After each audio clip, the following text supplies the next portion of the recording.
Welcome back to another episode of Inside Freaking Athletics. I'm your host, John Shepard, and today with me, my co-host, Noah DeArmond. Glad to be here. And today we have varsity center junior football player, Connor Voris. How you doing, Connor? Good, how are you? Glad to have you here. So, starting the season off 3-0 and us losing 2 straight, how did you just stay the course knowing that you just had 2 setback games? Well, the whole team kind of just came together, and we realized that we have a chance at something big. We can do something big this season, so we kind of just stayed the course and just carried out the season, went with the flow. So coming off a little bit of a rough year last year, what are some things you guys did in the offseason to prepare and be what you guys are now? Well, I have to give a big shout-out to our strength coach, Mike Hart. He gets us – we're in there like every day after school. We lift. He has a program for us. And then during the summer, we lift and like 3 days a week, go out there and do movement stuff. And it just kind of carries on through the field. I feel like that and the bond too. Over the summer, I feel like this year's bond is a lot stronger than it was last year. Yeah, we're all with each other. But yeah, with having one of the best O-line coaches also around, just how has he helped you and also the O-line develop as a whole? Yeah, he's helped tremendously.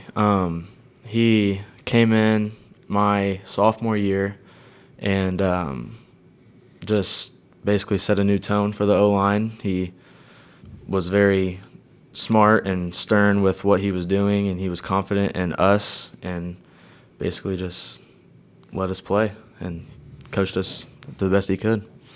So you guys have, 3 regular season games left? Yeah. So that means you guys are obviously getting closer to sectionals. So what are you guys kind of doing to prepare for that? Well, we're trying to get everybody back, get everybody healthy, and then just basically just taking it one day at a time and making sure that we focus on this week, and then when sectionals comes, we'll focus on sectionals.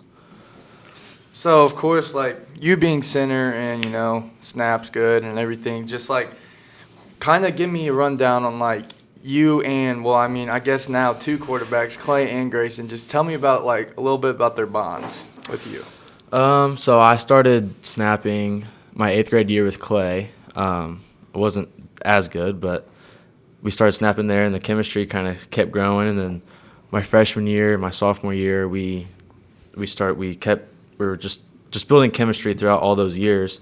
And now where we're at now, we trust each other pretty well, and we're confident in each other. What about you and Grayson? We're getting there. We had a few arguments back when he first started playing, and then now we're getting better. So your brother was a long snapper, right? Yeah. So has he helped you a lot with A, long snapping, and B, just snapping being a center? Yeah. We would go out in the backyard, and he would just long snap to each other, and he would teach me everything and basically what he did, and it has really helped me a lot with what he's taught me. So being the center, I assume you're the one that gets the team together in the huddle and kind of you're in the middle. So what kind of emotions go through your mind during the game, trying to keep everyone calm? Yeah, I just try to keep everyone's mindset, because there are arguments that happens when someone misses a block or just anything that happens. So and there's arguments in the huddle sometimes. So I just gotta calm everybody down and make sure just focus on the next play. We'll talk about it when we get back. So kind of the backpack off the bond earlier. O-linemen, those are the ones that have the strongest bonds on the team. Just kind of what are things that even in practice or even out of practice do you guys do to make sure you guys have that strong bond? Yeah, we always mess with each other all the time, and that obviously grows our bond together. But we're always communicating. We're always talking. In the games, we're always talking to each other, making sure we got everyone on track. But in practice, we're always together. There's not a time when we're not together. So it has helped a lot, just having a bond with every single lineman to trust each other and to get the job done on Friday nights. So you guys have to get your assignments for your calls on your blocking before the plays. So how do you and the rest of the O-line manage to get that right every time? Just like I said, we communicate, and we just communicate with each other and make sure everyone's on track. And say someone gets something wrong, you just tell them no, just this is what we're doing. So we just basically a big communication thing. Do you guys do you like start like the calls and then like so for example does it go out like you'll say a call then the guard will say it to the tackle or how does that work like So I'm pretty vocal, and I'll really yell what we have to do, and then like our tackles are really vocal too. But I basically tell our guards what we're doing, and then the tackles. So if the guard's working with the tackle will kind of like call the combo or the call. So it's just like a big communication. But sometimes if it's like changed during the snap count, we'll all echo. so like a blitz or something Yeah, like we'll that? all echo the blitz or whatever. So one person, if you had to pick one person, who is the person that has really helped you the most to become the center you are?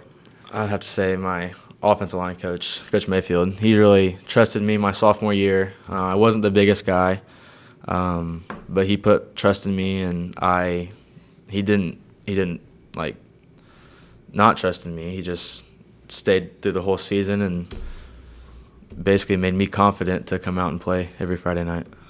So like you said, kind of being undersized for an O-line, how has that like affected you like throughout your high school career? So you just have to. I just play with just grit and the mindset that I'm gonna be smaller than whoever most likely I'm going against. So just gotta be mentally hard and just know that I just be there. I feel like that's also a thing. Like, I'm a football player, so I'm gonna say like the weight room with Coach Hart and stuff like that like has helped a lot with like our team as a whole. Like as Coach Call would say, we're a physical team. So Yeah. like I kind of feel like that. Yeah, you really do have to be physical when you're undersized. You gotta have the mentality more than the physicality. I mean, I gotta like if we were to look at other alignment like compare like we got Prob. He's an anchor for the weight, but I mean we got Byerly. He's 245, 250. You're 220. I'm 220. I've gained 30 pounds since last sophomore year. So head coach Chris Call, how has he kind of helped you like build and like progress throughout your 3 years in high school so far? He also makes me confident. He'll so if I come off and I have like a bad snap or I miss a block, he'll come talk to me and just say, "You're good. Just keep your head and just go out the next play and do it and make sure you're doing it right." So my mom, she kind of said something to me yesterday about how you're the celebration man. Yeah. Is that a new thing? Have you always been the one to like? You're always at like Mooresville. Whenever I score, you're the first one down there. Yeah. Is that how have you always been that like that? Not really. I love this year's probably one of my favorite years I've ever played football, and every time we score, I get really, really, really happy. So I run down there as fast as I can, and I do a little jump. That's awesome. Yeah. Yeah, nice. So one last question. So just kind of with you guys, not losing after this season. Look forward. You guys are losing 2 linemen, Prob and Reese Byerly. How are you just gonna like start to step up and take that leadership to like the younger classmen coming in to like let them know like they need to work and they need to get to where they need to be? Yeah, just like last year, Danny Groves, and then this year, Reese, we just mentor, if you say, like the younger guys coming in and make sure they know what they're doing and make sure they're confident. And us seniors, to be seniors next year, we're going to have to step up and be leaders and make sure we do, like, make sure the younger guys are more confident. Yeah. So Fridays, game day. What do you do to prepare for a game day? Well, I'm usually pretty nervous before a little bit, and then right before we start running out of the tunnel is when the nervousness basically just goes away, and I really just get amped up and I get excited, and I get in a mentality of like I just want to. So yeah. Is there anything that you do every single Friday, like just throughout the day? No, but when I come out on the field, before the kickoff, I have like a little ritual. I do like 3 jumps. I do some like side squats. Then I reach through my legs and like stretch out my hamstrings. So that's kind of like what I've done. Do you got like a game day playlist? Yeah, I got one. Is it like different from all of them? What's the number one artist on there? 42 Doug. 40? All right. Okay. Yeah. I like it. Yeah. Well, Connor, I enjoyed having you on Yeah, I here. appreciate you guys. Thank you. And let's go get that win Let's Friday. do it. And thank you for being on here. And that's another episode of Inside Franklin Athletics.